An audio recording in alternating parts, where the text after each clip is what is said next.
Hello and welcome to the show.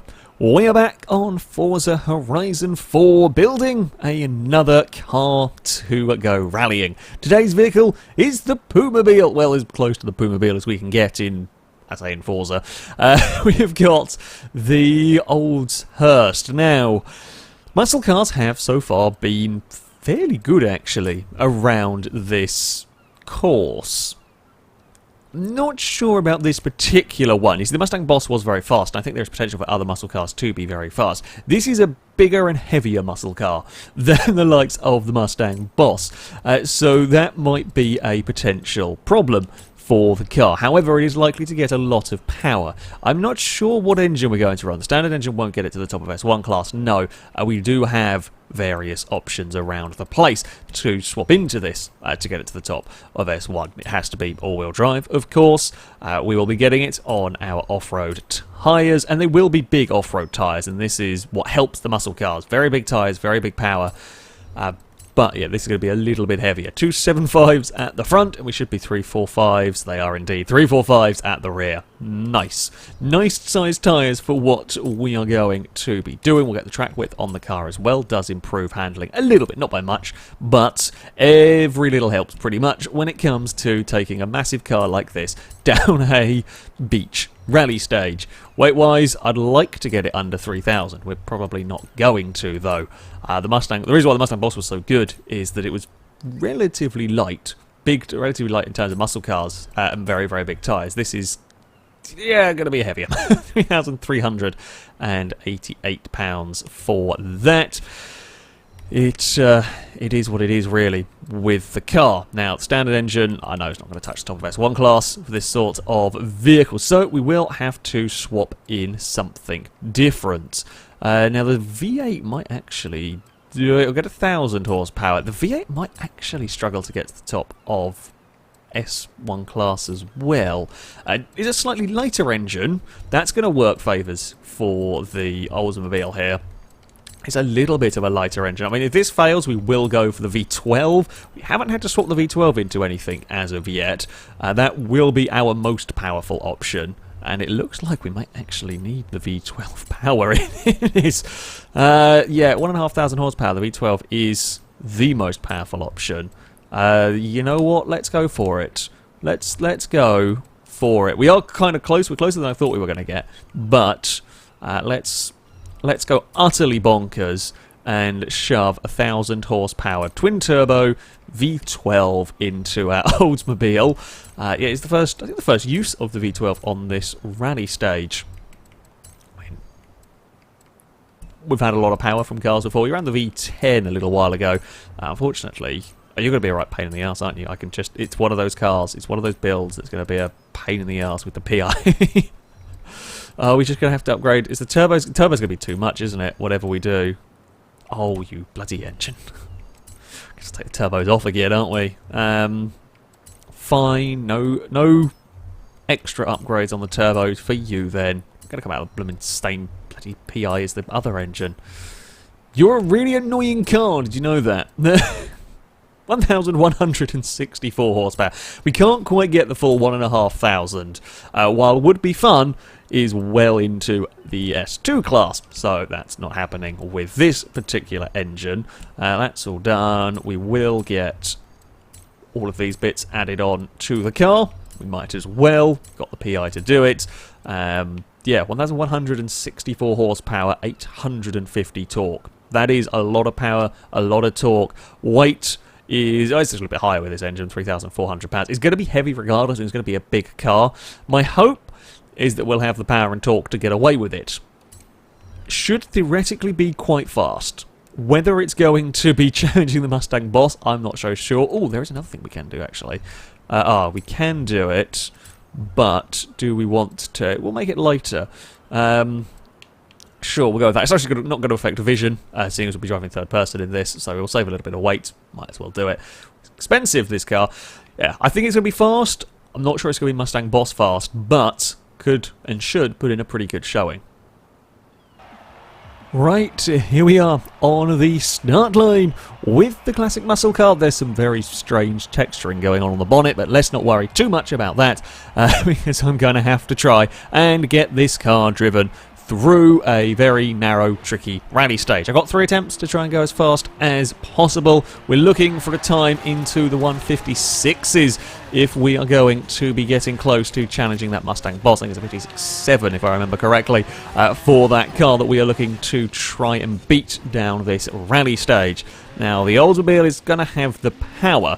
It's whether it's got the grip through the corners to really compete with the Mustang that is going to be the question here.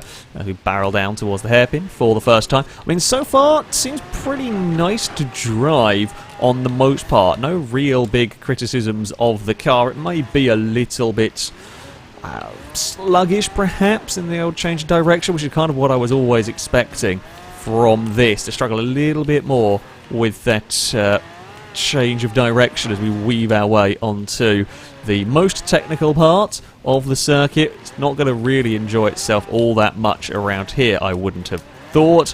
Try and get the car going through there. We clonk a fence a little bit.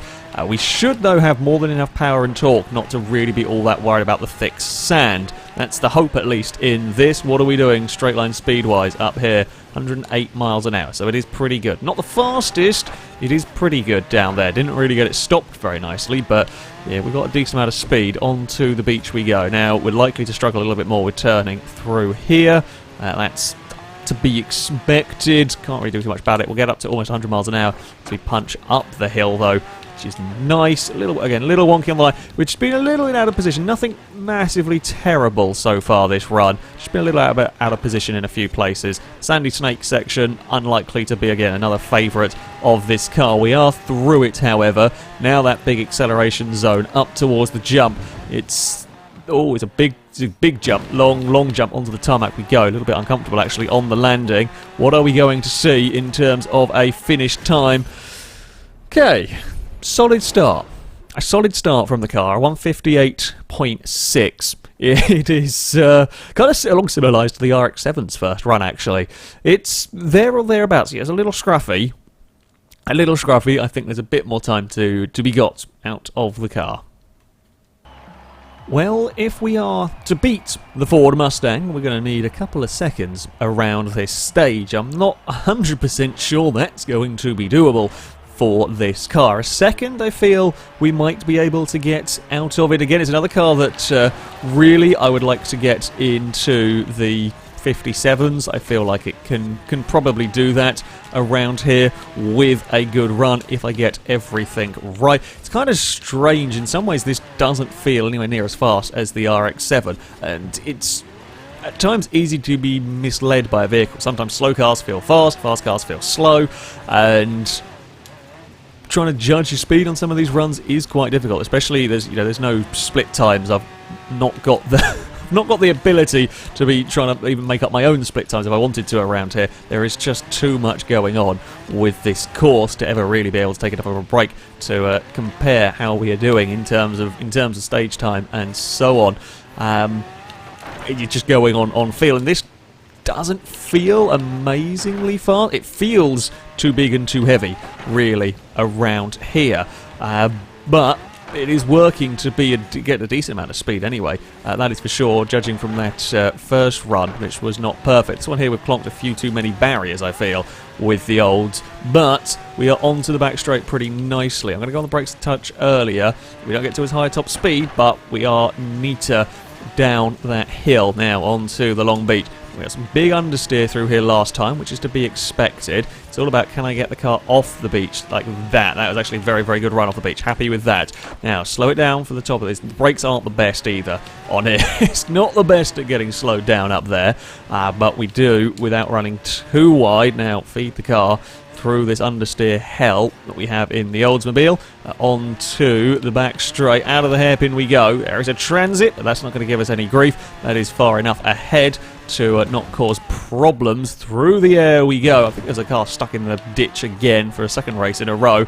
Take out the bin as we go for that run towards the line. It's a better time. I think that was a 57. I think I spotted a 57.9. Oh, it was a little bit quicker. 157.8 for the Oldsmobile. That's more like it. That, you know, felt like a pretty damn good run. There wasn't too much in the way of issues there. So, are we going to be able to go faster than that? This is it, our final run with the Oldsmobile. We're looking for just over a second if we are to challenge the Mustang. I think that's a bit too much, in all honesty, unless it is one of those super mega awesome perfect runs which are difficult to be doing. I think that is going to be too much for the Oldsmobile, but I'm going to give it a damn good try, see if we can. Yeah, it doesn't feel amazingly fast out here, that is the truth. However, it does work very, very well indeed. We've got a little wide on the way in there, but I might be able to get away with it by having a better line on the exit. That might have cost us some time though. Yeah, it does not feel like an amazingly quick car around this stage whatsoever, but it is apparently working. Classic American muscle is the way to go in terms of rallying on a beach. Who knew? Far better than, well, just about anything else, but it certainly does work. Classic American muscle and British sports cars have been very fast around here, which is a strange pair of vehicles to be good on the sand, and rally cars have struggled. But, you know, don't ask too many questions. Don't ask too many questions at all. We're a little wide through there, although it's actually pretty good up the top of the course. Scrape another fence. Don't really want to be scraping the fence. You lose a little bit of momentum. You'll get away with it when it's just the teensiest of clips like that, but too much of that stuff and you will actually start costing yourself some time. Now, the muscle cars, the heavy vehicles, are better at punching through the fences, as you can imagine, but still not something you really want to be doing. Now, we've got him very deep there, but my hope is that I can get it straightened for the run up the hill, because we have got a lot of speed now coming out here, although almost a little bit too much speed as we run wide at the top of the course. It's got to carry so much speed. The brakes on this are not as good as you might want. It's to change of direction down here as well is a little iffy. This has been it's been a run of some different lines, and I don't know whether it's all going to come together at the end of it to have got us some speed or not. I guess we have to try something really if we were going to go and make any sort of time here to come over the crest. It's a run towards the finish line. It does actually go faster. It does go faster. That was to a 57.4, which is a bloody good time actually for the car. Yeah, apparently those different lines were working for it. Couldn't quite get it stopped at the top of the hill as we ran on to the ran up towards the castle, towards the Sandy Snake, and that understeer, it is very present, shall we say. Certainly through some of those corners it does struggle a little bit with turning, or it feels like it struggles a bit with the balance. However, overall it is capable of carrying a lot of speed around this rally stage, because after all of that, a little bit of a game freeze as well, the Oldsmobile, that is going to go second on our leaderboard. It is an American muscle car 1-2. Mustang Boss will continue to lead the way. However, the Poomobile, that will go into a second place. It is only just that it beats the VX220 and the likes of the KTM Crossbow. We are talking less than a tenth of a second in it. However, it does do it. I mean, it beats the likes of the Myers Max, the Ferrari 250LM, and so on. It's all about the American muscle cars, apparently, out here on the beach. Was not necessarily expecting that when we started running the car around here, but it can do it. That power, that power, I mean, this time it's Lamborghini power, technically. The Oldsmobile is enough to propel the car around that course very quickly indeed, despite it being on the relatively heavy and relatively large side. But there we go. That is going to be it for this video. As ever, if you would like to request cars you want to see take on this course, please do leave them in the comments section below. The most liked car will tackle the beach rally stage next time out, provided I can afford it, afford it or have it, all can fit within the restrictions for all of this. That, though, will be it for today. Thank you all very much for watching, and until next time, a goodbye.